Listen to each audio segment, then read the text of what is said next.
आखिर क्या है जगन्नाथपुरी का इतिहास। पुरी के जगन्नाथ मंदिर पर 17 बार आक्रमण किए। जाने की क्या है कहानी, किस किस ने और क्यों किया था जगन्नाथ मंदिर पर 17 बार संगीत आक्रमण। आखिर कौन है भगवान जगन्नाथ, आखिर क्या है भगवान जगन्नाथ और पुरी मंदिर की संपूर्ण पौराणिक कथा। आखिर क्यों भगवान जगन्नाथ की मूर्ति आदि अधूरी है, क्यों होती है भगवान जगन्नाथ की रथ यात्रा में इतनी भीड़। संगीत आखिर क्यों भगवान जगन्नाथ का रथ हर बार एक मुस्लिम की मजार के पास रोका जाता है। कौन था साल बेग जिसके इंतजार में 7 दिनों तक भगवान जगन्नाथ का रथ रुका रहा और तमाम कोशिशों के बाद भी आगे ना बढ़ सका। आखिर क्यों भगवान जगन्नाथ 15 दिनों के लिए बीमार पड़ जाते हैं। आखिर क्या है ब्रह्म पदार्थ का रहस्य, आखिर यह ब्रह्म पदार्थ क्या है। आखिर क्यों नहीं पड़ती पुरी मंदिर के गुंबद की परछाई। आखिर क्या है पुरी के रसोई भंडार का रहस्य। आखिर क्या है यमद्वार का रहस्य। आखिर क्यों तीसरी सीढ़ी पर पैर रखने से बैकुंठ की जगह यमलोक जाना पड़ता है। आखिर क्या है जगन्नाथपुरी मंदिर की ध्वनियों से जुड़ा रहस्य। आखिर क्यों पुरी मंदिर के ऊपर से कोई भी वायुयान नहीं उड़ाया जाता। आखिर क्यों जगन्नाथपुरी मंदिर के आसपास कोई भी पक्षी नहीं भटकता। बेड़ी हनुमान मंदिर का जगन्नाथपुरी से क्या है संबंध। आखिर क्यों हनुमान जी को बेड़ियों से बांधा गया है। कलयुग के अंत और जगन्नाथ से मिलने वाले संकेतों की आखिर क्या है कहानी। क्या सच में अब कलयुग का अंत निकट आ चुका है या फिर यह सिर्फ एक मनगढ़ंत कहानी है। इस वीडियो में हम कराएंगे आपकी सच से मुलाकात। दोस्तों, भारत की भूमि रहस्यों और अद्भुत कहानियों से भरी हुई है। आज हम आपको लेकर चलेंगे एक ऐसी जगह पर जहां धर्म और आस्था का महासागर उमड़ता है। यह वो स्थान है जिसे देखते ही आपका मन श्रद्धा से भर जाएगा। जी हाँ, हम बात कर रहे हैं पुरी के जगन्नाथ मंदिर की। यह एक ऐसा मंदिर है जो करोड़ों श्रद्धालुओं के विश्वास का केंद्र है और साथ ही रहस्यमय घटनाओं का घर भी। यहाँ प्रत्येक दिन भगवान जगन्नाथ की ऐसी रहस्यमय घटनाएं घटती हैं जो वैज्ञानिकों को अचरज में डाल देती हैं। पुरी का जगन्नाथ मंदिर हिंदू धर्म के 4 धामों में से एक है। यह मंदिर अपनी अद्वितीय वास्तुकला, धार्मिक मान्यता और रहस्यमय घटनाओं के कारण दुनिया भर के श्रद्धालुओं को अपनी ओर आकर्षित करता है। यहाँ हर साल 1 करोड़ से भी अधिक भक्त भगवान जगन्नाथ के दर्शन के लिए आते हैं। इस मंदिर में भगवान जगन्नाथ की पूजा होती है जो भगवान विष्णु के ही एक रूप माने जाते हैं। भगवान जगन्नाथ को इस मंदिर में उनके भाई बलभद्र और बहन सुभद्रा के साथ पूजा जाता है। इस मंदिर की कहानी सिर्फ आस्था तक सीमित नहीं है। इस मंदिर के इतिहास, संरचना और परंपराओं में ऐसे अनसुलझे रहस्य छिपे हैं जिन्होंने सदियों से लोगों को अचंभित किया है। क्या आप जानते हैं कि इस मंदिर का ध्वज हमेशा हवा के विपरीत दिशा में लहराता है, चाहे मौसम कैसा भी हो। इस मंदिर का ध्वज हमेशा हवा की विपरीत दिशा में लहराता है। और यही नहीं, इस मंदिर के शिखर पर स्थित सुदर्शन चक्र को आप कहीं से भी देखें, ऐसा प्रतीत होता है कि वो आपकी ओर ही देख रहा है। आखिर इस रहस्य के पीछे कौन सी पौराणिक कथा जुड़ी हुई है। वैसे कुछ लोग पूरी मंदिर के ध्वज के विपरीत दिशा में उड़ने वाली बात पर यकीन नहीं करते हैं, लेकिन आज हम आपको इस वीडियो में पूरी मंदिर के ध्वज के विपरीत दिशा में उड़ने का लाइव प्रूफ देने जा रहे हैं, जिसे चाहकर भी नकारा नहीं जा सकता। अब सवाल यह उठता है कि आखिर ऐसी कौन सी दिव्य शक्ति मौजूद है इस मंदिर के अंदर जो इस तरह की चमत्कारी घटनाओं को अंजाम देती हैं। आइए आज हम इस मंदिर की रहस्यमय यात्रा पर निकलते हैं और इस मंदिर के इतिहास के साथ साथ मंदिर में होने वाली उन सभी चमत्कारी घटनाओं के पहलुओं की बारीकी से जांच करते हैं। तो दोस्तों, अपनी कमर की पेटी बांध लीजिए और वीडियो को बिना स्किप किए पूरा देखिए, क्योंकि आपको जगन्नाथ मंदिर से जुड़े हुए कुछ ऐसे रहस्यों के बारे में आज जानने को मिलने वाला है जिसके बारे में शायद ही आपने पहले कभी पढ़ा, सुना या फिर देखा होगा। वीडियो में आगे बढ़ने से पहले हमारा आपसे एक निवेदन है कि आप इस वीडियो को देखने के बाद हो सके तो अपनी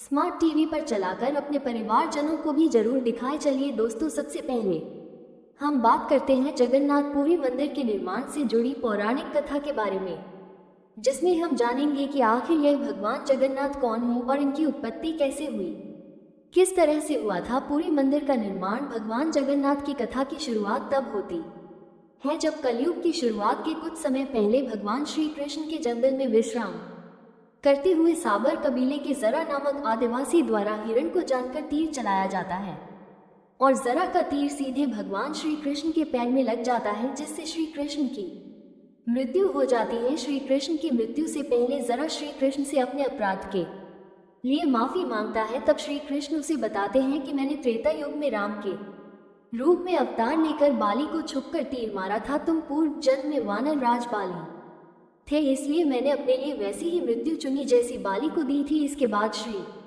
कृष्ण की मृत्यु की खबर पांडवों को लगती है। तब वे भगवान कृष्ण के शव का अग्नि से अंतिम संस्कार कर देते हैं, लेकिन श्री कृष्ण का शरीर तो जल जाता है लेकिन उनका हृदय नहीं जलता है, जिसे देखकर पांडव आश्चर्यचकित हो जाते हैं और उनके हृदय को एक लट्ठे में बांधकर नदी में बहा देते हैं। लेकिन सब कबीले का जरा नामक आदिवासी रास्ते में उस लट्ठे से हृदय को निकाल लेता है, जिसमें से नीले रंग की तेज रोशनी निकल रही थी, और एक गुफा में जाकर उसकी पूजा करने लगता है। कुछ समय बाद सब कबीले के आदिवासी समुदाय द्वारा इसे नील माधव के रूप में पूजा जाने लगा, जो कि भगवान विष्णु का ही एक नाम है। इस कबीले के मुखिया का नाम विश्वासु था, जो भगवान नील माधव की नीलाचल पर्वत की एक गुफा में पूजा किया करते थे। उस समय एक चक्रवर्ती राजा हुआ करते थे जिनका नाम इंद्रद्युम्न था। यह मालवा के राजा थे, जो धर्म रक्षक और दान पुण्य में हमेशा आगे रहते थे। राजा इंद्रद्युम्न भगवान विष्णु के बहुत बड़े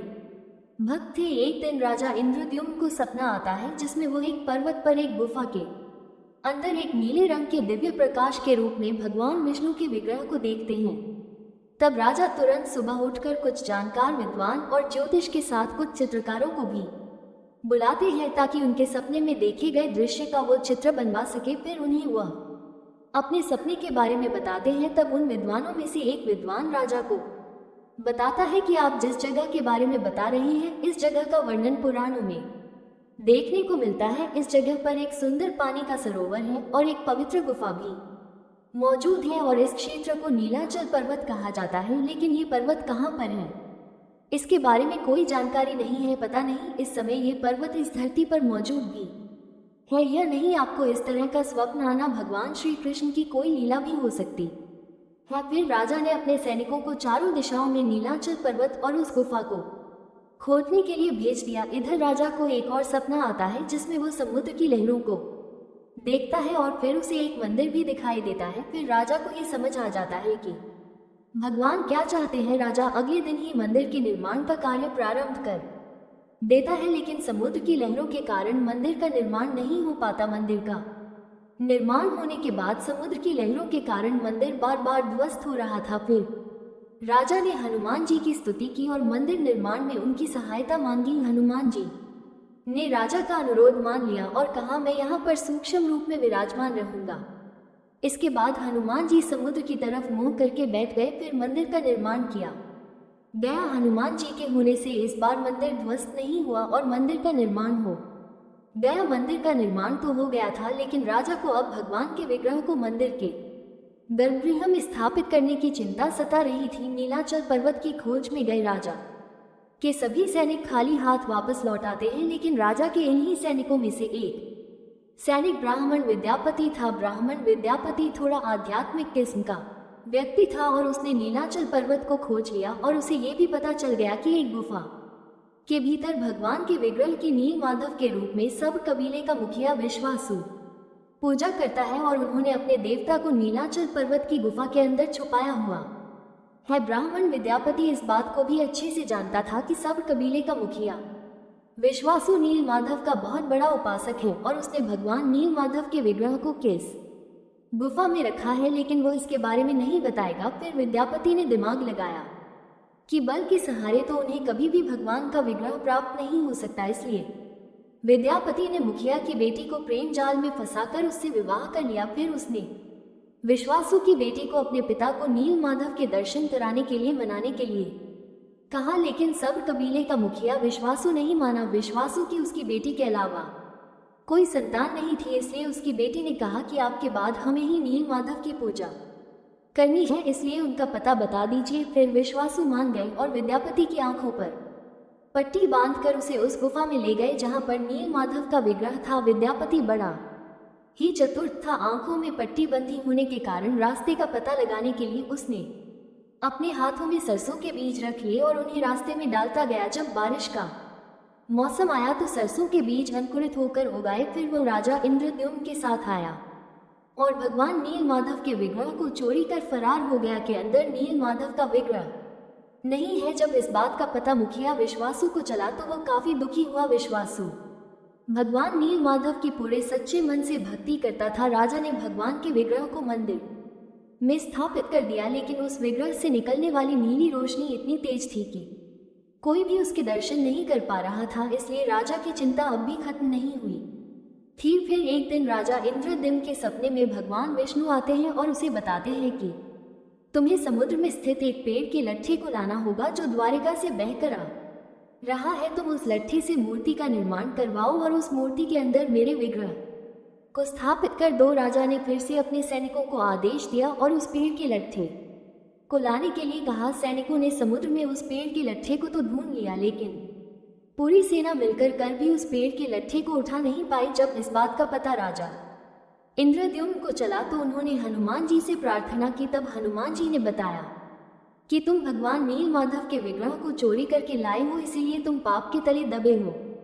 इसलिए तुम इस लट्ठे को नहीं ले जा सकते। अगर तुम इस लट्ठे को ले जाना चाहते हो तो विश्वासु से जाकर माफी मांगो। फिर राजा विश्वासु के पास जाता है और उससे क्षमा याचना करता है। फिर विश्वासु उस पेड़ के लट्ठे को उठाकर लाने के लिए सहमत हो जाता है। विश्वासु अकेला ही बिना किसी की भी सहायता लिए उस लट्ठे को उठाकर ले जाने लगता है, जिसे देखकर वहां पर मौजूद सभी लोग हैरान रह जाते हैं। मुखिया ने लट्ठे को मंदिर के बाहर छोड़ दिया। अब बारी थी इस लट्ठे से भगवान की मूर्ति गढ़ने की। फिर राजा इंद्रद्युम्न ने एक से बढ़कर एक शिल्पकार को उस लट्ठे से मूर्ति बनाने के लिए बुलवाया, लेकिन कोई भी कारीगर लकड़ी के अंदर रत्ती भर भी छेद नहीं कर पाया। ये सब देखकर राजा काफी दुखी हो गए थे, लेकिन तीनों लोग के कुशल कारीगर कहे जाने वाले विश्वकर्मा ने एक बूढ़े व्यक्ति का रूप धारण करके उस लकड़ी से भगवान जगन्नाथ की प्रतिमा बनाने का फैसला लिया। भगवान विश्वकर्मा वृद्ध व्यक्ति का रूप धारण करके राजा के पास पहुंच गए और उनसे कहा कि वो नील माधव की मूर्ति बना सकते हैं। फिर राजा ने उस कारीगर से पूछा कि इस लट्ठे से कितनी मूर्तियां बनेगी। कारीगर ने कहा इस लट्ठे से 3 प्रतिमाएं बनेगी। पहली मूर्ति जगन्नाथ जी की, जिनकी प्रतिमा नाम के अनुसार नीले काले रंग के बादलों की तरह होगी। दूसरी उनकी बहन सुभद्रा की, जो हल्दी चंदन की तरह पीले रंग की होगी। दूसरी बलभद्र यानी कि बलराम की, जो शुद्ध सफेद होगी। यह सुनकर राजा खुश होकर शिल्पकार को प्रतिमा बनाने की अनुमति दे देते हैं, लेकिन इसके लिए उस शिल्पकार ने एक शर्त रखी, जिसमें उसने कहा कि मैं 21 दिनों में गर्भगृह के अंदर इस मूर्ति का निर्माण करूंगा और गर्भगृह में अकेले ही वो इस मूर्ति को बनाएंगे और कोई भी शख्स मूर्ति बनाते समय उन्हें दिखाई नहीं देना चाहिए।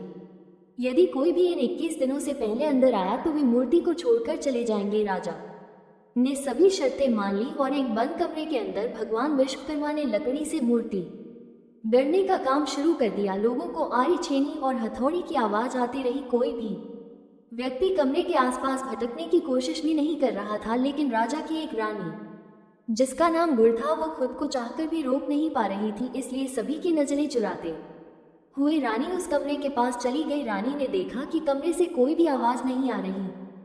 उसने काफी आवाज लगाई, लेकिन अंदर से कोई भी जवाब नहीं आया। इसके बाद तुरंत रानी ने इस बात की सूचना महाराज को दी। राजा अपने सैनिकों के साथ वहां पर पहुंचे और सभी ने आवाज लगाई, लेकिन अंदर से कोई भी जवाब नहीं आ रहा था। राजा को ऐसा लगा कि बूढ़ा व्यक्ति कहीं मर तो नहीं गया है, इसलिए सभी शर्तों को दरकिनार करते हुए राजा ने अपने सैनिकों को कमरे को खोलने का आदेश दे दिया। इधर विश्वकर्मा जी आधी अधूरी मूर्ति के अंदर भगवान के विग्रह को रखकर अदृश्य हो गए। जैसे ही कमरा खोला गया तो सभी लोग अचंभित हो गए, क्योंकि कमरे के अंदर वो वृद्ध व्यक्ति नहीं था। इसके अलावा वहां पर 3 अधूरी बनी मूर्तियां रखी हुई थी। भगवान जगन्नाथ और उनके भाई बलभद्र के छोटे छोटे हाथ बने हुए थे, लेकिन उनके पैर गायब थे। इसके अलावा उनकी बहन सुभद्रा के हाथ पांव बनाए ही नहीं गए थे। राजा को लगा कि शायद यही भगवान की इच्छा है और उन्होंने जिस अवस्था में मूर्तियां थी उसी अवस्था में मंदिर में स्थापित करवा दिया। और आज इसी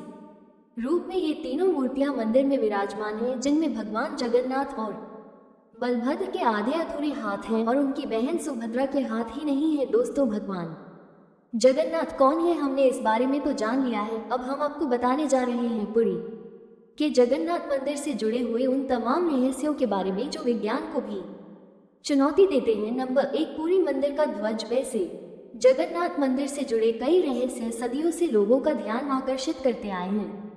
इनमें से सबसे पहला है इस मंदिर का ध्वज। इस मंदिर के ध्वज की खास बात यह है कि यह हमेशा हवा दिशा के विपरीत लहराता है, लेकिन कुछ लोग ऐसे भी हैं जो इस बात पर यकीन नहीं करते, इसलिए हम आपको पुरी के ध्वज के विपरीत दिशा में लहराने का प्रूफ दिखाने जा रहे हैं। अगर आपको फिर भी यकीन ना हो तो आप जगन्नाथपुरी मंदिर जाने वालों से भी पूछ सकते हैं। संगीत कोई भी वैज्ञानिक या भौतिक नियम इसके रहस्य को सुलझा नहीं पाया है। विज्ञान के अनुसार हवा की दिशा की ओर ही ध्वज को लहराना चाहिए, लेकिन यहाँ ऐसा नहीं होता। वैज्ञानिक दृष्टिकोण से तो इसका कोई जवाब मिल नहीं पाया है, लेकिन जगन्नाथ मंदिर पर लगे हुए ध्वज के हवा के विपरीत दिशा में लहराने के पीछे एक पौराणिक कथा जरूर है, जिसके अनुसार ध्वज का हवा के विपरीत लहराने का संबंध हनुमान जी से माना गया है। पौराणिक कथा के अनुसार समुद्र की आवाज के कारण भगवान जगन्नाथ को आराम करने में दिक्कत होती थी। जब ये बात हनुमान जी को पता चली तो उन्होंने समुद्र से कहा कि तुम अपनी आवाज रोक लो, क्योंकि मेरे स्वामी तुम्हारे शोर के कारण विश्राम नहीं कर पा रहे हैं। तब समुद्र ने कहा कि यह मेरे वश में नहीं है, जहाँ तक पवन वेग चलेगा यह आवाज वहां तक जाएगी। आपको इसके लिए अपने पिता पवन देव से विनती करनी चाहिए। तब हनुमान जी ने अपने पिता पवन देव का आह्वान किया और उनसे कहा कि आप मंदिर की दिशा में ना बहे। पवन देव ने कहा कि यह संभव नहीं है।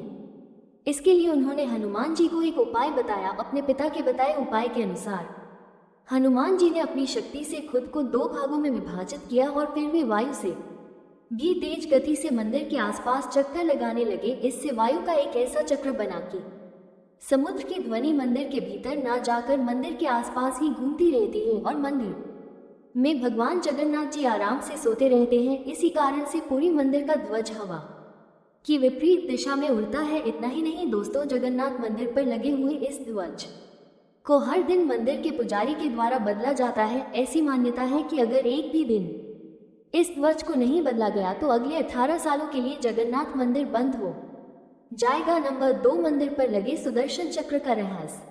मंदिर के शिखर पर स्थित सुदर्शन चक्र भी एक रहस्य है। आपकी जानकारी के लिए बता दें, मंदिर के शिखर पर लगा ये सुदर्शन चक्र लगभग 20 फीट ऊंचा है और इसका वजन लगभग 1 टन के आसपास है। इस सुदर्शन चक्र की सबसे बड़ी खास बात यह है कि इसे आप किसी भी दिशा से देखें, यह आपको अपनी ओर मुख किए हुए दिखाई देगा। ये चक्र वास्तुकला का एक अद्भुत नमूना है और इसे मंदिर के निर्माण के समय से ही स्थापित किया गया था। नंबर 3, मंदिर की रसोई घर से जुड़ा रहस्य। जगन्नाथ मंदिर की एक और विशेषता है इसकी विशाल रसोई, जिसे आनंद बाजार कहा जाता है। ये रसोई दुनिया की सबसे बड़ी रसोइयों में से एक है। यहाँ हर दिन लाखों भक्तों के लिए भोजन तैयार किया जाता है, जिसे महाप्रसाद कहा जाता है। इस रसोई में 500 रसोइये और 300 उनके सहयोगी काम करते हैं। इस रसोई का एक रहस्य ये भी है कि यहाँ पर 1 लाख भक्त आए या फिर 5 लाख, इस रसोई का प्रसाद कभी भी कम नहीं पड़ता और न ही कभी प्रसाद बचता है। जैसे ही मंदिर का गेट बंद होने का वक्त आता है, प्रसाद अपने आप खत्म हो जाता है। धार्मिक मान्यता के अनुसार ये महाप्रसाद भगवान जगन्नाथ की कृपा का प्रतीक है। ऐसा माना जाता है कि भगवान जगन्नाथ स्वयं इस बात की व्यवस्था करते हैं कि मंदिर में आने वाले हर भक्त को प्रसाद प्राप्त हो। चाहे कितने ही भक्त मंदिर में आए, हर व्यक्ति को तृप्त करने के लिए पर्याप्त मात्रा में प्रसाद मिलता है। मंदिर में प्रसाद बनाने की व्यवस्था इतनी सुव्यवस्थित होती है कि प्रतिदिन आने वाले भक्तों की संख्या के आधार पर प्रसाद तैयार किया जाता है। आश्चर्यजनक बात यह है कि कभी भी प्रसाद की मात्रा का गलत अनुमान नहीं लगता। ऐसा कहा जाता है कि भगवान जगन्नाथ स्वयं इस संख्या का निर्धारण करते हैं, जिससे प्रसाद ना तो कभी कम होता है और ना ही ज्यादा। इसके अलावा मंदिर में जो प्रसाद बनता है वो लकड़ी के चूल्हे पर ही बनाया जाता है। ये प्रसाद 7 बर्तनों में बनाया जाता है। 7 बर्तन को एक के ऊपर एक करके एक साथ रखा जाता है, यानी 7 बर्तन चूल्हे पर एक सी पीढ़ की तरह रखे होते हैं। सबसे हैरानी की बात यह है कि जो बर्तन सबसे ऊपर यानी 7वें नंबर का बर्तन होता है, उसमें सबसे पहले प्रसाद बनकर तैयार होता है। इसके बाद छठे, 5वें, चौथे, तीसरे, दूसरे और फिर सबसे नीचे के बर्तन का प्रसाद तैयार होता है, यानी कि सबसे नीचे रखे गए बर्तन का प्रसाद सबसे बाद में पकता है। ये प्रक्रिया सैकड़ों सालों से चली आ रही है और इसके पीछे छिपे विज्ञान को अभी तक पूरी तरह से समझा नहीं जा सका। है। नंबर 4, रथ यात्रा से जुड़ा रहस्य जगन्नाथ मंदिर की सबसे प्रसिद्ध घटना है।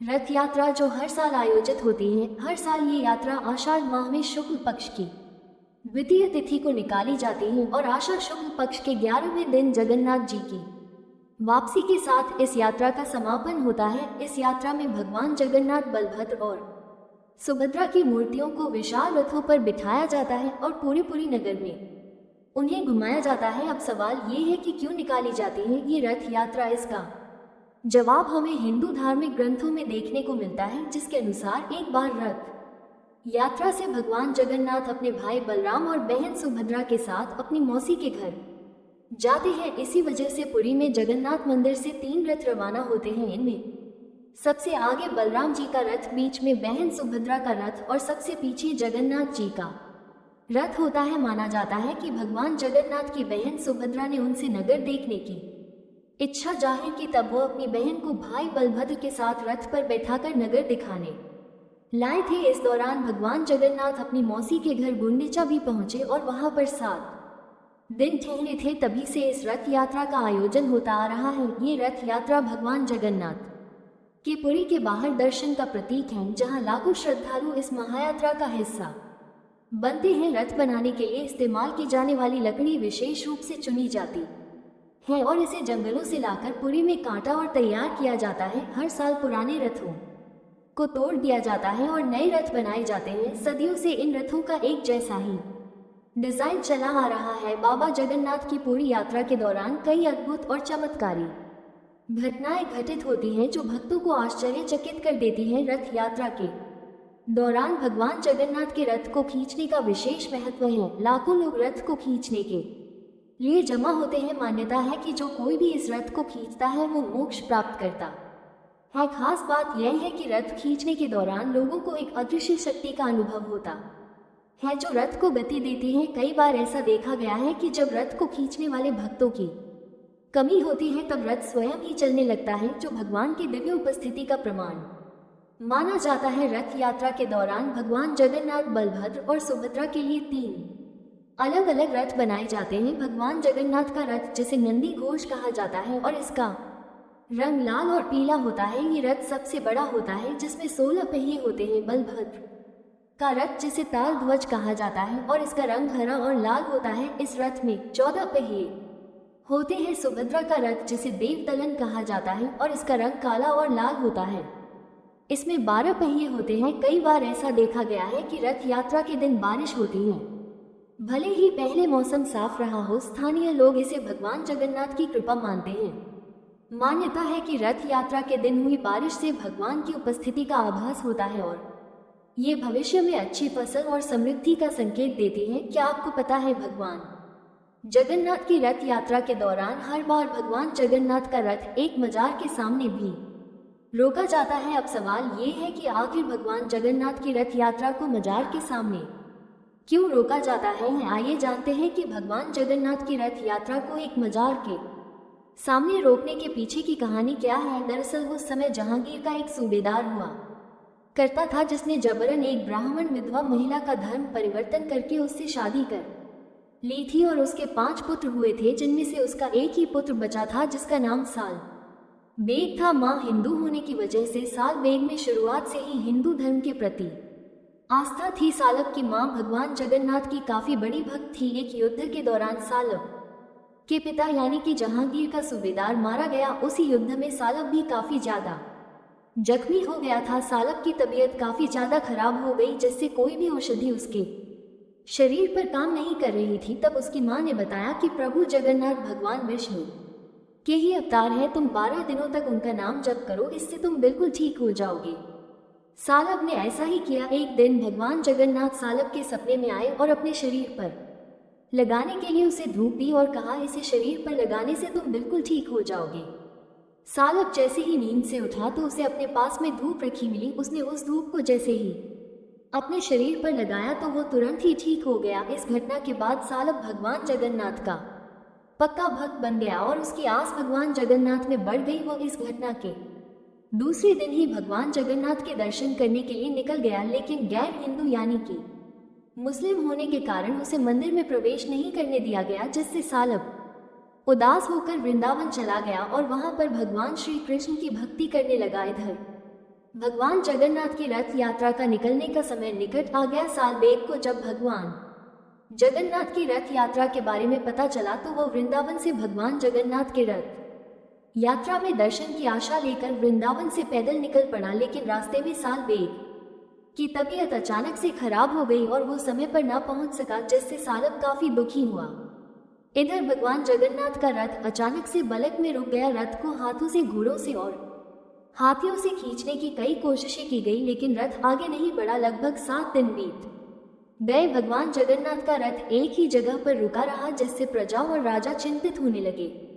फिर एक दिन राजा को एक सपना आया, जिसमें राजा से भगवान जगन्नाथ ने कहा, चिंता मत करो, मैं अपने भक्त सालब की प्रतीक्षा कर रहा हूँ। आखिरकार एक कष्टदायक यात्रा के बाद सालब बलकंडी पहुंच गए और भगवान जगन्नाथ के दर्शन किए। इस बार उन्हें भगवान जगन्नाथ के दर्शन करने से किसी ने भी नहीं रोका। जब उन्हें पता चला कि भगवान जगन्नाथ उनकी प्रतीक्षा कर रहे थे तो वह भावुक हो गए। उनके आंखों में आंसू आ गए, वह भाव विभोर हो गए। दूर दूर से लोग साल बेग को देखने आने लगे। सालब ने भगवान जगन्नाथ के लिए कई भक्ति गीत लिखे, जिन्हें आज भी पूरी मंदिर के गर्भगृह में सुबह की प्रार्थना के रूप में गाया जाता है। जहां पर भगवान जगन्नाथ का रथ रोका था, वहां पर साल बेग की मृत्यु के बाद उनकी समाधि बना दी गई और यह आज भी पुरी के वरदान में मौजूद है। इसलिए आज भी भगवान जगन्नाथ की रथ यात्रा के दौरान साल बेग के सम्मान में जगन्नाथ रथ यात्रा को साल बेग की समाधि के पास रोका जाता है। नंबर 6, मूर्तियों से जुड़ा रहस्य। भगवान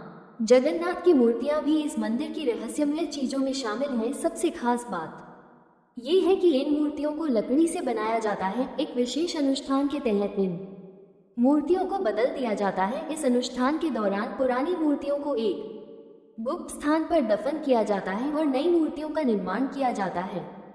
मूर्तियों में प्रयुक्त लकड़ी का चयन विशेष रूप से किया जाता है और इस पूरी प्रक्रिया को अत्यधिक गोपनीयता के साथ पूरा किया जाता है। यहाँ हर 12 साल में जगन्नाथ जी, बलदेव और देवी सुभद्रा तीनों की मूर्तियों को बदल दिया जाता है और फिर उनके स्थान पर नई मूर्तियां स्थापित की जाती है। मूर्ति बदलने की इस प्रक्रिया से जुड़ा एक रोचक किस्सा है, जिसमें मंदिर के आसपास पूरी तरह अंधेरा कर दिया जाता है और शहर की बिजली भी काट दी जाती है। मंदिर के बाहर सुरक्षा तैनात कर दी जाती है। सिर्फ मूर्ति बदलने वाले पुजारियों को ही मंदिर के अंदर जाने की इजाजत होती है। हाथ में ग्लव्स पहनाए जाते हैं। इसके बाद मूर्तियां बदलने की प्रक्रिया शुरू होती है। पुरानी मूर्तियों की जगह नई मूर्तियां लगा दी जाती हैं, लेकिन एक ऐसी चीज है जो कभी नहीं बदली जाती, वो है ब्रह्म पदार्थ। ब्रह्म पदार्थ को पुरानी मूर्ति से निकालकर नई मूर्ति में लगा दिया जाता है। पुरानी मूर्ति से ब्रह्म पदार्थ निकल जाने से पुरानी मूर्ति निर्जीव हो जाती है। इसलिए पुरानी मूर्तियों को कोयली वैकुंठ में दफना दिया जाता है। इस प्रक्रिया को पाताली कहा जाता है। फिर इसके स्थान पर नई मूर्ति में ब्रह्म पदार्थ को हस्तांतरित कर दिया जाता है। 3 सबसे वृद्ध व्यक्ति ही इस पदार्थ को हस्तांतरित करते हैं। इस ब्रह्म पदार्थ को हस्तांतरित करने का अधिकार सब कबीले के वंशजों को ही दिया जाता है, क्योंकि सब कबीले के आदिवासी ही भगवान जगन्नाथ के सबसे पहले वो उपासक थे। ये ब्रह्म पदार्थ हर 12 साल में पुरानी मूर्ति से नई मूर्ति में बदल दिया जाता है, लेकिन मूर्ति बदलने वाले पुजारी को भी नहीं पता होता है कि यह कैसा दिखाई देता है। इस ब्रह्म पदार्थ को आंखों पर पट्टी बांधकर ही हस्तांतरित किया जाता है। मान्यता है कि इस ब्रह्म पदार्थ को बदलने की विधि को अगर किसी ने भी देख लिया तो उसकी मौत पक्की है। कहा यह भी जाता है कि अगर इस पदार्थ को किसी ने अपनी आंखों से देख लिया तो सामने वाले के शरीर के चीथा उड़ जाएंगे और उसे कभी भी मनुष्य रूप नहीं मिलेगा। इस ब्रह्म पदार्थ को हमेशा श्री कृष्ण से जोड़कर देखा जाता है। माना जाता है कि यह ब्रह्म पदार्थ और कुछ नहीं, श्री कृष्ण का वही हृदय है जिसे सब कबीले के लोग नील माधव के रूप में पूजा करते थे। मूर्ति बदलने वाले कुछ पुजारियों ने अपना अनुभव साझा करते हुए बताया है कि जब ब्रह्म पदार्थ पुरानी मूर्ति से निकालकर नई मूर्ति में डालते हैं, उस वक्त ऐसा लगता है कि हाथों में कुछ उछल रहा हो, जैसे कोई खरगोश का बच्चा उनके हाथों में हो। कोई ऐसी चीज है जिसमें जान है, क्योंकि हाथों में दस्ताने होते हैं, इसलिए इस पदार्थ के बारे में कुछ ज्यादा एहसास नहीं हो पाता है। यानी ब्रह्म पदार्थ के किसी जीवित पदार्थ होने की कहानियां जरूर हैं, लेकिन इसकी हकीकत क्या है ये कोई नहीं जानता है। पूरी मंदिर की मूर्तियों में हस्तांतरित होने वाला ब्रह्म पदार्थ आज भी एक रहस्य है। वैसे आपका इस पर क्या मानना है, हमें कमेंट बॉक्स में जरूर बताएं। नंबर 6, मंदिर की संरचना और ध्वनियों का रहस्य। जगन्नाथ मंदिर की वास्तुकला भी अपने आप में अद्वितीय है। मंदिर का मुख्य गुंबद इतना बड़ा और प्रभावशाली है कि इसकी छाया दिन के किसी भी समय मंदिर के परिसर में नहीं पड़ती। अक्सर मंदिर में आपने 1 या 2 दरवाजे देखे होंगे, लेकिन जगन्नाथपुरी मंदिर में 4 दरवाजे हैं, जिनमें पहले द्वार का नाम सिंह द्वार यानी शेर का द्वार, दूसरे द्वार का नाम व्याघ्र द्वार यानी बाघ का द्वार, तीसरे द्वार का नाम हस्ती द्वार यानी हाथी का द्वार और चौथे द्वार का नाम अश्व द्वार यानी घोड़े का द्वार। जानकारी के लिए बता दें, मुख्य द्वार को सिंह द्वार कहा जाता है। इसके अलावा मंदिर के आसपास एक चमत्कारी घटना घटती है। पूरी समुद्र तट पर स्थित होने के बावजूद भी मंदिर के अंदर समुद्र की लहरों की आवाज सुनाई नहीं देती। जब तक आप लोग मंदिर के बाहर रहते हैं तब तक आपको समुद्र की लहरों की आवाजें सुनाई देती हैं, लेकिन जैसे ही आप मंदिर के सिंह द्वार के अंदर प्रवेश करते हैं, लहरों की आवाज पूरी तरह से गायब हो जाती है। ये रहस्य आज भी अनसुलझा है और लोगों को सोचने पर मजबूर करता है कि आखिर ऐसा कैसे संभव हो सकता है। इतना ही नहीं, मंदिर के पास में ही स्वर्ग द्वार भी है, जहां पर मोक्ष प्राप्ति के लिए शव जलाए जाते हैं। सिंह द्वार में कदम रखने से पहले आसपास जलाई जाने वाली चिताओं की गंध आती है, लेकिन जैसे ही कदम सिंह द्वार के अंदर जाता है ये गंध भी खत्म हो जाती है। ऐसा क्यों होता है, इसके पीछे की पौराणिक कथा के बारे में हम आपको पूरे मंदिर के ध्वज वाले पॉइंट में बता चुके हैं। नंबर 7, मंदिर के ऊपर से नहीं जाता है कोई विमान और ना ही गुजरते हैं पक्षी। आमतौर पर ऐसा देखा गया है कि मंदिरों के ऊपर से पक्षी गुजरते ही हैं या कभी कभी उसके शिखर पर भी बैठ जाते हैं, लेकिन जगन्नाथ मंदिर इस मामले में सबसे रहस्यमय है, क्योंकि इसके ऊपर से कोई भी पक्षी नहीं गुजरता और न ही इस मंदिर की गुंबद के ऊपर बैठता है। सिर्फ यही नहीं, मंदिर के ऊपर से हवाई जहाज भी नहीं उड़ते हैं। माना जाता है कि जगन्नाथपुरी मंदिर की सुरक्षा गरुड़ पक्षी करता है। इस पक्षी को पक्षियों का राजा कहा जाता है। यही कारण है कि अन्य पक्षी मंदिर के ऊपर से जाने से डरते हैं।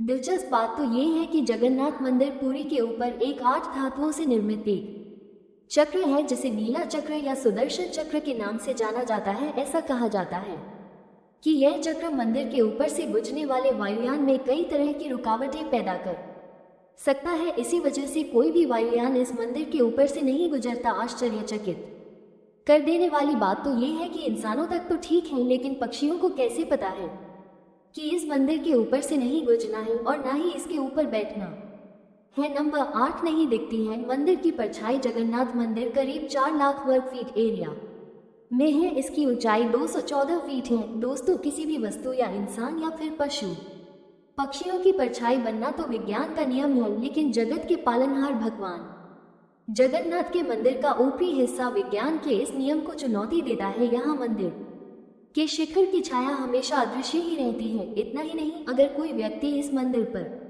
जाकर खड़ा हो जाता है तो उसकी परछाई भी नीचे नहीं दिखाई देती है, जो अपने आप में काफी अद्भुत है। अगर इसके पीछे का वैज्ञानिक कारण जानने का प्रयास करें तो बताया जाता है कि मंदिर का शिखर इतना ऊंचा और विशिष्ट रूप से निर्मित है कि इसकी छाया ठीक से जमीन पर पड़ती ही नहीं है, या वो ऐसी स्थिति में होता है जहां से छाया देखने में नहीं आती। इसके अलावा दिन भर सूर्य की दिशा बदलती रहती है और यही भी कारण हो सकता है कि लोगों को शिखर की परछाई नजर नहीं आती। नंबर 9, जगन्नाथ मंदिर के रत्न भंडार से जुड़ा रहस्य। पुरी के जगन्नाथ मंदिर का रत्न भंडार मंदिर के सबसे बड़े रहस्यों में से एक है।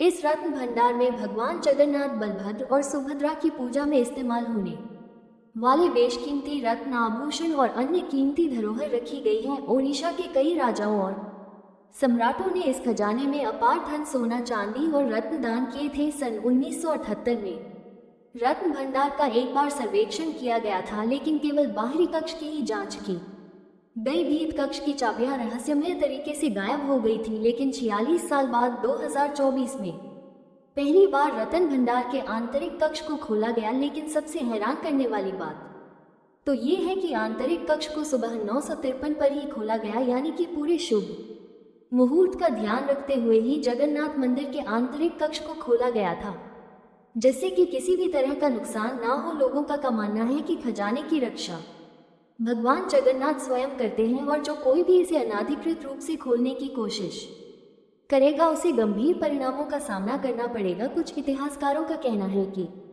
बहुत बार डकैत लोगों ने मंदिर के खजाने को चुराने का प्रयास किया था, लेकिन वे लोग कहाँ गायब हो गए इस बात का पता आज तक किसी को भी नहीं चल सका। आंतरिक कक्ष के अंदर कुल 12 बक्से मिले थे जिनको स्ट्रांग रूम में शिफ्ट कर दिया गया था। जब इन बक्सों की जांच की गई तो इस बात का पता लगा कि इसमें जो आभूषण हैं वो 12वीं शताब्दी के हैं। इसमें 74 सोने के आभूषण हैं, जिनमें से प्रत्येक का वजन 100 तोला से अधिक है। सोने, हीरे, मूंगा और मोतियों से बनी प्लेटें भी पाई गई। इसके अलावा 140 से अधिक चांदी के आभूषण भी रत्न भंडार में रखे हुए थे। जांच कमेटी ने लोगों का एक भ्रम अवश्य दूर कर दिया है, क्योंकि लोगों का मानना था कि जगन्नाथ मंदिर के आंतरिक कक्ष में मौजूद खजाने की रक्षा सांप कर रहे हैं। लेकिन जब कमेटी ने रत्न भंडार के आंतरिक कक्ष के द्वार खोले तब उन्हें कोई भी सांप नहीं दिखाई दिया। नंबर 10, यम द्वार का रहस्य। यदि आप जगन्नाथपुरी जाने का अपने मन में विचार कर रहे हैं तो इस बात का जानना आपके लिए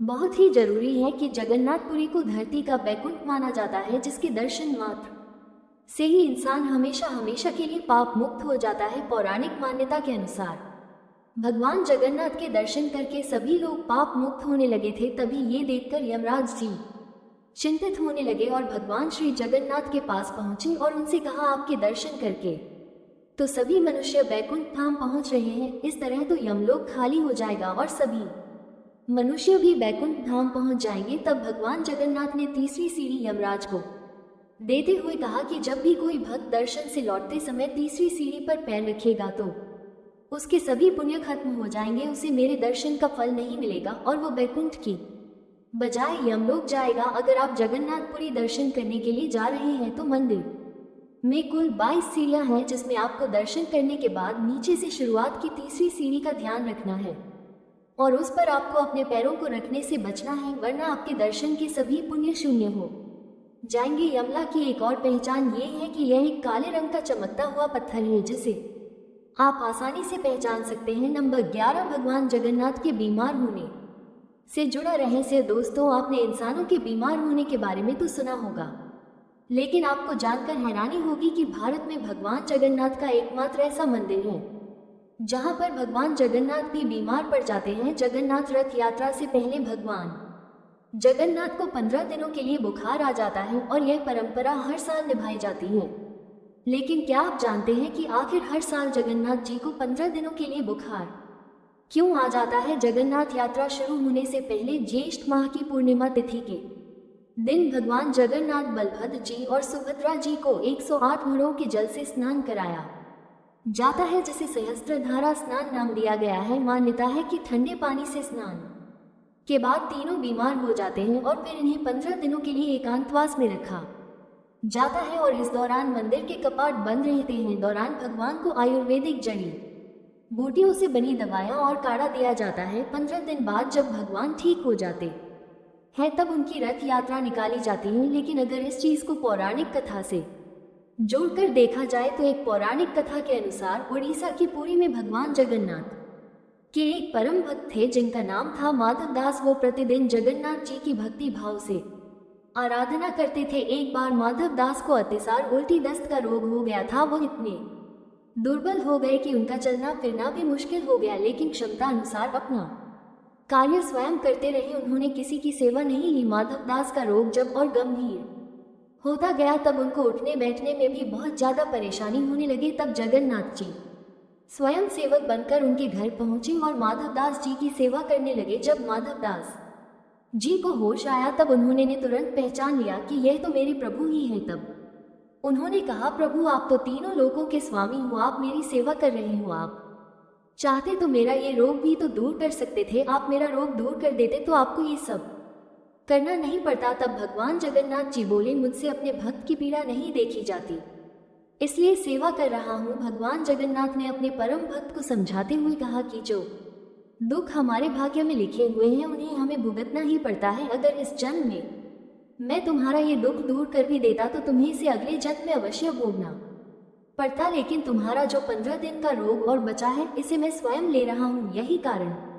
है कि भगवान जगन्नाथ 15 दिनों के लिए बीमार पड़ जाते हैं और इस घटना को हर साल दोहराया जाता है। नंबर 12, बेड़ी हनुमान मंदिर से जुड़ा रहस्य दोस्तों, वैसे तो आपने हनुमान जी के कई मंदिर देखे होंगे, लेकिन जगन्नाथ मंदिर के पश्चिम में समुद्र तट पर मौजूद हनुमान जी का मंदिर अपने आप में खास महत्व रखता है। इसका एक दूसरा नाम दरिया महावीर मंदिर भी है। पुरी में समुद्र किनारे मंदिर होने से ही इसका नाम दरिया महावीर मंदिर पड़ा। इस मंदिर में बजरंग बली की मूर्ति बेड़ी अर्थात जंजीर से बंधी रहती है, इसलिए इस मंदिर को बेड़ी हनुमान मंदिर के नाम से जाना जाता है। हनुमान जी को बेड़ी में बांधने की बात आपको हैरान कर रही होगी कि ऐसा दुस्साहस क्यों किया जा रहा है और यह कौन कर सकता है, इसके पीछे की वजह क्या है। किंवदंतियों के अनुसार ऐसा भगवान जगन्नाथ यानी श्री कृष्ण ने ही किया था। प्राचीन धार्मिक ग्रंथ के अनुसार भगवान श्री कृष्ण के आदेश पर पुरी में विशाल जगन्नाथ मंदिर का निर्माण कराया गया था। साथ ही मंदिर को समुद्र के प्रकोप से बचाने के लिए समुद्र तट पर हनुमान जी को सुरक्षा में तैनात किया गया था। लेकिन भक्त हनुमान को जब प्रभु दर्शन की इच्छा होती तब वे पहरा छोड़कर नगर में चले आते थे और अच्छा मौका पाकर उनके पीछे पीछे समुद्र भी नगर में आ जाता था। इस कारण जगन्नाथ मंदिर को कई बार नुकसान हुआ। भगवान जगन्नाथ ने हनुमान जी को बार बार समझाने का प्रयास किया, लेकिन हनुमान जी अपने प्रभु के दर्शन करने से खुद को रोक नहीं पा रहे थे और हनुमान जी को बार बार नगर में आकर दर्शन करने से रोकने के लिए भगवान जगन्नाथ को कोई उपाय नहीं सूझ रहा था। तब भगवान जगन्नाथ ने एक बड़ा फैसला लिया। भगवान जगन्नाथ ने हनुमान जी को वही समुद्र तट पर बेड़ियों से बांध दिया और कहा कि अब से तुम यहीं रहकर मंदिर की सुरक्षा करोगे। तब से भगवान हनुमान का मंदिर उसी समुद्र तट पर है और मंदिर में बजरंग बली बेड़ियों में बंधे हुए हैं। मान्यता है कि इससे नगर में समुद्र की लहरों का आना भी बंद हो गया और मंदिर भी सुरक्षित हो गया। हनुमान जी के इस मंदिर की वजह से अब जगन्नाथ मंदिर पूरी तरीके से सुरक्षित है, चाहे वो समुद्र की लहरों को लेकर हो या फिर चोर डकैत हो। इसी वजह से यहाँ हजारों भक्त रोजाना दर्शन के लिए आते हैं। नंबर 13, जगन्नाथ मंदिर का कलयुग के अंत से जुड़ा रहस्य। जगन्नाथपुरी से मिलने वाले संकेतों को देखें तो क्या सच में कलयुग का अंत निकट आ चुका है? क्या सच में अब कलयुग का अंत होने वाला है? और क्या भविष्य मलिका के अनुसार ये दुनिया 2024 इसके बाद विनाश की कगार पर खड़ी है या फिर कुछ यूट्यूबर अपने निजी फायदे के लिए आप सभी को भविष्य मलिका को जरिया बनाकर मूर्ख बना रहे हैं? आइए आज हम इस चीज का पर्दाफाश करते हैं और आपको सच्चाई से मिल पाते हैं। दोस्तों, जब भी बात कलयुग की होती है तो दुनिया के अंत का जिक्र जरूर होता है। हमारे जितने भी पुराण हैं, जैसे स्कंद पुराण, भविष्य पुराण, भागवत पुराण और विष्णु पुराण, सभी में कलयुग के अंत को लेकर अलग अलग तरह की बातें कही गई हैं। इन सभी ग्रंथों में से भविष्य मलिका सबसे प्रमुख है। इसको सबसे अधिक महत्व क्यों दिया जाता है, इसके बारे में आपको आगे पता चल जाएगा। 16वीं सदी के संत अच्युतानंद दास ने 600 वर्ष पहले भविष्य में घटित होने वाली घटनाओं के ऊपर एक ग्रंथ लिखा था जिसे भविष्य मलिका कहा जाता है। संत अच्युतानंद दास महाराज उड़ीसा के पुरी के थे और उन्होंने कलयुग के अंत के बारे में जगन्नाथपुरी मंदिर में घटने वाली कुछ घटनाओं का जिक्र किया है। जो एक ऐसे संत थे जो भूत, भविष्य और वर्तमान सभी के बारे में जानते थे, चाहे वो अरब से आए मुगलों का भारत पर शासन हो, 20वीं शताब्दी की प्लेग महामारी हो या फिर 21वीं सदी की कोरोना महामारी या फिर 1970 का भीषण बांग्लादेश का चक्रवात हो, इनकी सभी भविष्यवाणियां अभी तक सच होती आई हैं। आपको जानकर हैरानी होगी कि इनमें से ज्यादातर भविष्यवाणियां जगन्नाथ मंदिर से जुड़ी हुई हैं और ये सच भी हो चुकी हैं। जगन्नाथ मंदिर का कलयुग के अंत से बहुत गहरा कनेक्शन जुड़ा हुआ है। चलिए एक एक करके जानते हैं। सबसे पहले हम बात करते हैं जगन्नाथ मंदिर की गुम्बद के बारे में, जिसको लेकर ऐसा कहा जाता है अन्य मंदिरों की तरह जगन्नाथ मंदिर की गुम्बद के ऊपर कभी कोई पक्षी नहीं बैठता और न ही इसके ऊपर से कोई प्लेन या हेलीकॉप्टर गुजरता है। लेकिन जुलाई 2020 में एक दिन इस मंदिर की गुम्बद पर बाज और गिद्ध को बैठा देखा गया था। ये पक्षी मंदिर की गुम्बद, स्तंभ और नील चक्र पर भी बैठे थे। भविष्य मलिका में इस बात की भविष्यवाणी बहुत पहले ही कर दी गई थी और यह भी बताया गया था कि जिस दिन ये घटना घटित होगी, समझ लेना दुनिया विनाश के बहुत ही नजदीक पहुंच चुकी है। अब दूसरे पहलू की बात करते हैं जो जगन्नाथ मंदिर में मौजूद बहुत ही पुराने बरगद के पेड़ से जुड़ा है। 2019 में एक फानी साइक्लोन आया था जिसके दौरान जगन्नाथपुरी में मौजूद ये 600 साल पुराना बरगद का पेड़ टूटकर गिर गया था। इस घटना के बाद ही 6 महीने बाद कोरोना जैसी महामारी ने दस्तक दी थी, जिसमें लाखों की संख्या में लोग खत्म हुए थे। तभी से यह भविष्य मलिका चर्चा में आई थी, क्योंकि भविष्य मलिका में बरगद के पेड़ के गिरने और कोरोना महामारी का पहले ही उल्लेख कर दिया गया था। अब बात करते हैं जगन्नाथ मंदिर के गुंबद से पत्थर नीचे गिरेंगे कि तो भविष्य मालिका में लिखा गया है कि जब जगन्नाथपुरी मंदिर के गुंबद से नीचे पत्थर गिरेंगे तो ये दुनिया के महाविनाश का संकेत होगा। अभी हाल में ही कुछ वर्ष पहले जगन्नाथ मंदिर के ऊपर से पत्थर नीचे गिरा था। भक्तों की इतनी भीड़ होने के बावजूद भी इस पत्थर से किसी को कोई नुकसान नहीं हुआ। ऐसे में इस घटना को कलयुग की चरम सीमा और दुनिया के महाविनाश से जोड़कर देखा जाता है। दोस्तों, अब हम बात करते हैं जगन्नाथ मंदिर में घटित हुई उस घटना के बारे में जिसने सभी को सोचने पर विवश कर दिया था। दरअसल 19 मार्च 2020 को ये घटना जगन्नाथ के पुरी मंदिर में घटित हुई थी। दरअसल पाप नाशक एकादशी के दिन जगन्नाथपुरी में एक अखंड दीपक जलाया गया था, लेकिन अचानक एक दिन तेज हवा चलने लगी, जिसके चलते दीपक की लो हवा में उड़कर जगन्नाथ मंदिर के झंडे पर जा गिरी, जिससे झंडे में आग लग गई। शायद ही किसी ने कभी ऐसा सोचा होगा कि ऐसा भी हो सकता है। झंडे में आग लगने का उल्लेख भी भविष्य मालिका में मिलता है। इस घटना के बाद ये कहा जाने लगा कि यह कलयुग के अंत का संकेत है और दुनिया का महाविनाश भी होने ही वाला है। वर्तमान परिस्थितियों को देखें तो ये सच भी हो सकता है, क्योंकि दुनिया विश्व युद्ध की कगार पर खड़ी है। पिछले 2 वर्षों से रूस और यूक्रेन में लगातार युद्ध चल रहा है, तो वही मध्य पूर्व में इजराइल, फिलीपीन और इराक आमने सामने है। अगर विश्व युद्ध हुआ तो फिर इस दुनिया को एक भयानक विनाश से कोई नहीं रोक सकता। लेकिन भविष्य मलिका में ये भी बताया गया है कि जब कलयुग का अंत निकट आएगा तब जगन्नाथपुरी समुद्र के अंदर डूब जाएगी। फिलहाल में अभी ऐसा कुछ तो नहीं दिखाई दे रहा है, लेकिन कुछ अन्य घटनाएं हैं जो भविष्य मलिका में बताई गई हैं, वह जरूर घट चुकी हैं। भविष्य मलिका में ये भी बताया गया है कि कलयुग का अंत आते समय यमुना, गंगा और सरस्वती नदी सूख जाएगी। वर्तमान में सरस्वती नदी धीरे धीरे सूख रही है, यमुना नदी की हालत खराब है, लेकिन गंगा नदी अभी भी अपने यंग फेज में है। कुछ यूट्यूब भविष्य मलिका का हवाला देकर खूब व्यूज छाप रहे हैं, जिसमें वो कह रहे हैं कि 2024 के बाद ये दुनिया खत्म हो जाएगी। भारत पर सभी देश मिलकर आक्रमण करेंगे, ऐसा होगा वैसा होगा। आपकी जानकारी के लिए बता दें कि यह जो बातें आपको बताई जा रही हैं, ये बिल्कुल भी भविष्य मलिका द्वारा प्रूफ नहीं है। कुछ लोग अपने मन से और भविष्य मलिका का गलत अनुवाद करके सिर्फ व्यूज के लिए मनगढ़ंत कहानियां आपको सुना रही हैं और आपको डरा रही हैं। भविष्य मलिका हमको ये बताती है कि इंसानों सुधर जाओ, वरना इसके परिणाम गंभीर होंगे। भविष्य मलिका हमें भविष्य में घटित होने वाली घटनाओं के बारे में बताती है, ताकि हम आने वाली आपदाओं से निपटने के लिए पहले सतर्क हो जाएं। हमारे हिंदू धार्मिक ग्रंथों के अनुसार कलयुग की आयु 4,32,000 साल है और अभी कलयुग की आयु 4,26,000 साल और बची है। दरअसल बात यह है कि भविष्य मलिका का सहारा लेकर लोग भविष्य मलिका का गलत अनुवाद कर अपने मन से ही मनगढ़ंत कहानी बना रहे हैं। कलयुग के अंत में अभी काफी समय बाकी है, इसलिए आप रिलैक्स रहें और बिल्कुल भी चिंता ना करें।